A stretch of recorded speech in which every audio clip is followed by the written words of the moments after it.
Welcome to Nice and Blunt. These are my Week 2 wide receiver rankings.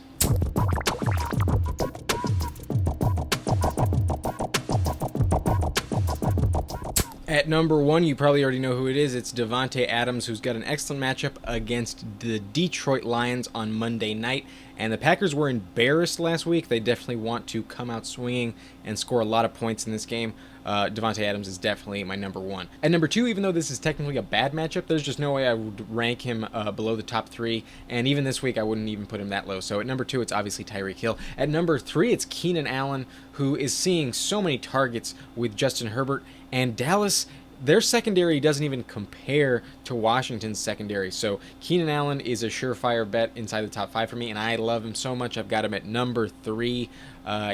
Number 4, I've got DeAndre Hopkins going up against Minnesota, and Arizona looked unstoppable, and you know that DeAndre Hopkins is the number 1 option and the safest bet to score a touchdown on this team. So he's coming in at number 4 for me. I'm not really worried about the revenge game narrative for Patrick Peterson, and it doesn't really scare me at all. Number 5, I've got DK Metcalf going up against Tennessee, and Tyler Lockett kind of kept him out of the mix last week, so I think Russell Wilson just wants to spread the wealth, basically, and this week it's going to be DK Metcalf's turn, so that's why I've got him at number 5. Number 6 is Stephon Diggs, who in 2 weeks in a row has a bad matchup in terms of the coverage for him. But Xavier Howard isn't the scariest cover corner. It is shadow coverage, and he is above average, so that's why it's a slight downgrade. However, I would never put Stephon Diggs outside the top 10, and that's why I've got him at number 6 this week. Number 7 is A.J. Brown, and once again has pretty much the safest bet to score a touchdown on this team.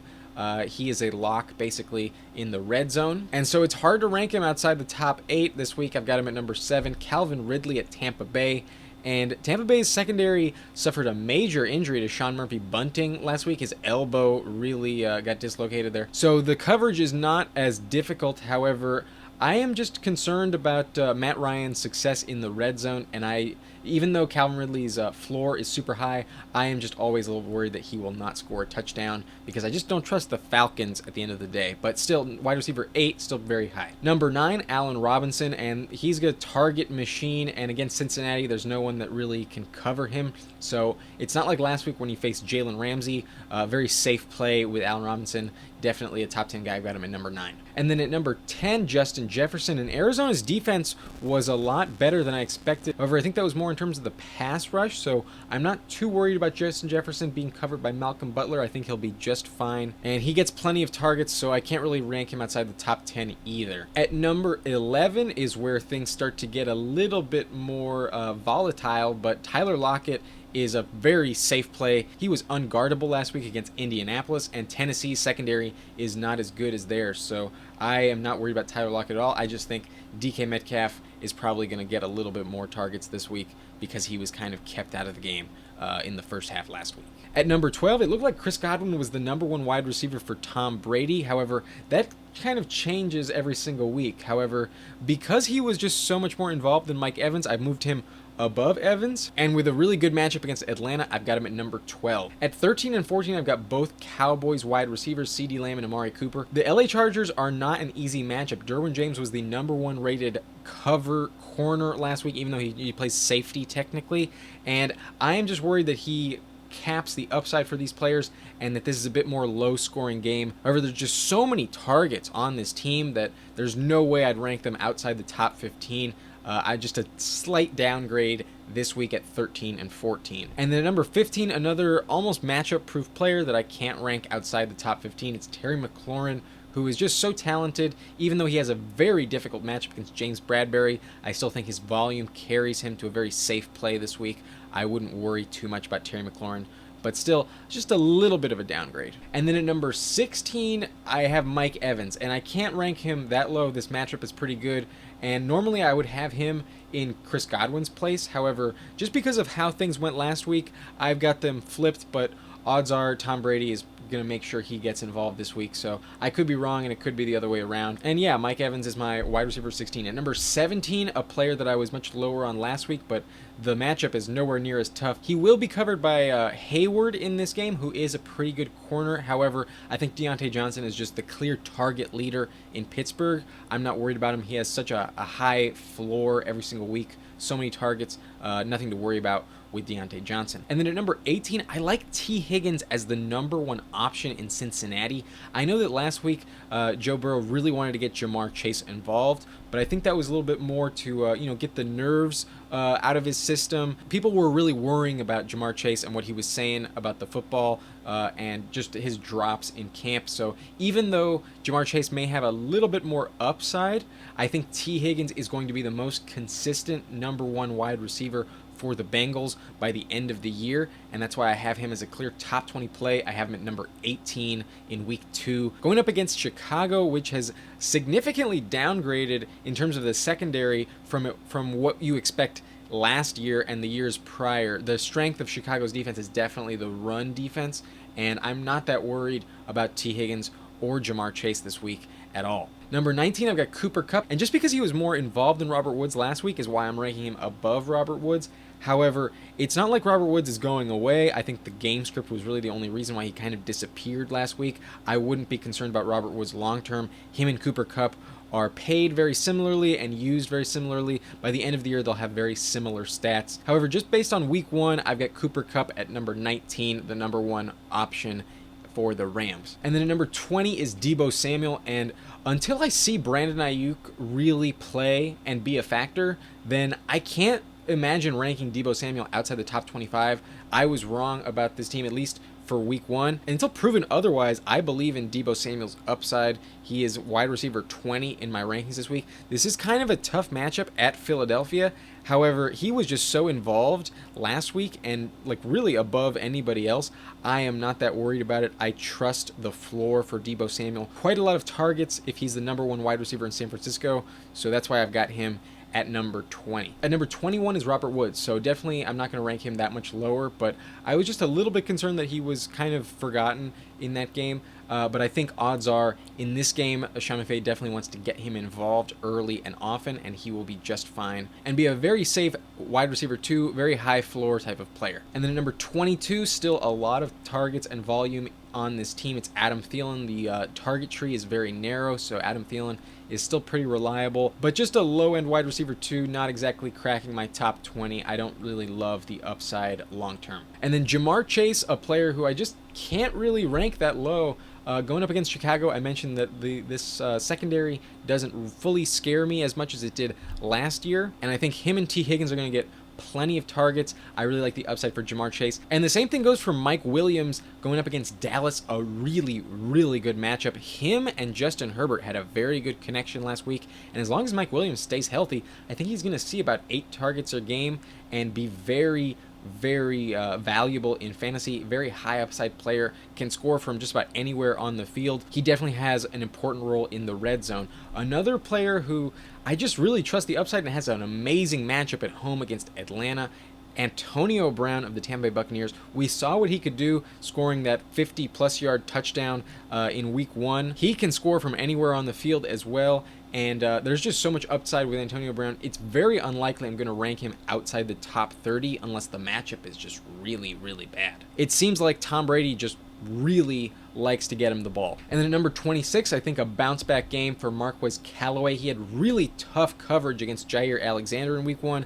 I don't think he's going to be shut out to just one catch like he was last week. And I don't think that J.C. Horn can cover him the way that Jair Alexander was able to cover him. So I'm not worried about Marquez Callaway this week. I think he, at the end of the day, is the number 1 wide receiver for the Saints until Michael Thomas comes back. So a lot of upside for Marquez Callaway and also a lot of upside for DJ Moore. However, going up against Marshawn Lattimore and the Saints is not an easy matchup, so a bit of a downgrade for DJ Moore. I still have him as the number 1 wide receiver in Carolina. However, I just wasn't fully sold on Sam Darnold's debut, so I think the upside is just a little bit limited. And DJ Moore struggles to score touchdowns. At least that's been the case in his career. So I'm a little bit worried about DJ Moore. I think it's unlikely he scores more than 10 half PPR points. And then Courtland Sutton, the now number 1 wide receiver in Denver, has an amazing matchup against Jacksonville, and I kind of want to rank him higher. However, I'm just a little concerned that KJ Hamler and Tim Patrick are somewhat involved. Same goes for Noah Fant. And even though Courtland Sutton, I think, will get the most targets, I don't know if he has the upside that Jerry Jeudy has, because he is just 1 year removed from that significant injury. And even though he cracks my top 30, I'm a little hesitant to put him any higher than 28. Chase Claypool at Las Vegas, and another pretty good matchup for this Pittsburgh wide receiver.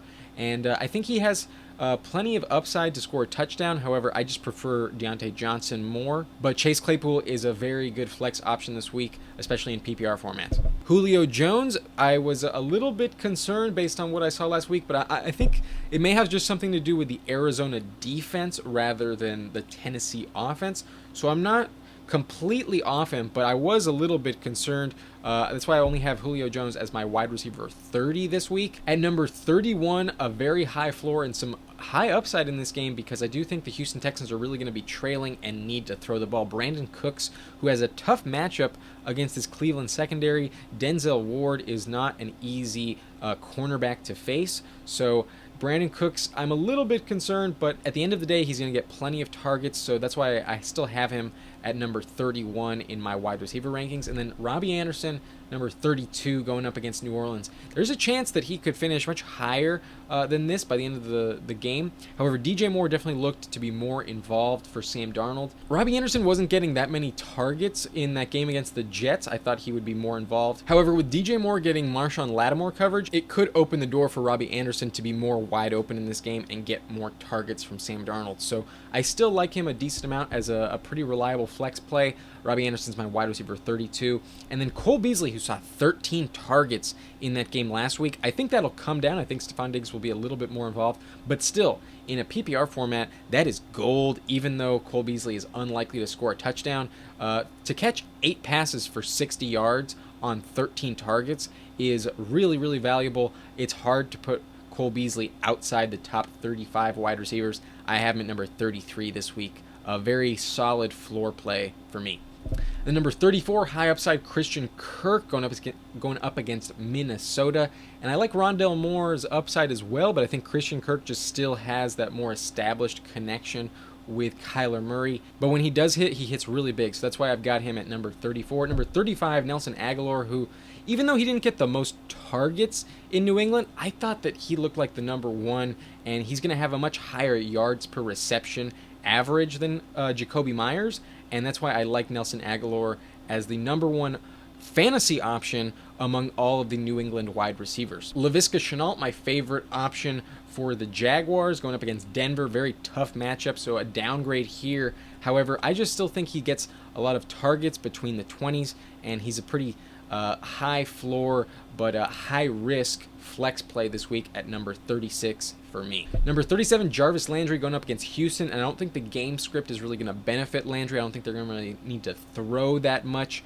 However, Jarvis Landry is the number one option clearly as long as Odell Beckham is not playing for this team. That doesn't look to be happening this week. He sat out week 1, and I kind of prefer it that way. I think Odell really needs to be fully healthy when he gets back on the field. I think that's the best thing for the Browns. They don't really need him to win, so he just needs to be healthy for the playoffs. That's really the most important thing for the Browns. And until he comes back, Jarvis Landry is going to stay in my top 40 rankings. However, Baker Mayfield just doesn't really need to throw the ball in order to win, so Jarvis Landry's upside is pretty capped, but a decently high floor. I have him at number 37. And then Corey Davis, normally I'd have him much higher than this in the top 30 for sure. However, against New England, I think he's going to get double teamed, get the Belichick treatment, and be basically taken out of this game for the first 3 quarters. He will get some garbage time, and that will kind of save his day, but I'm really not counting on Corey Davis. I would be very worried to start him this week. Not a good matchup at all. Same goes for Bryan Edwards, who looks to be the clear number 1 wide receiver in Las Vegas. However, very bad matchup against Pittsburgh.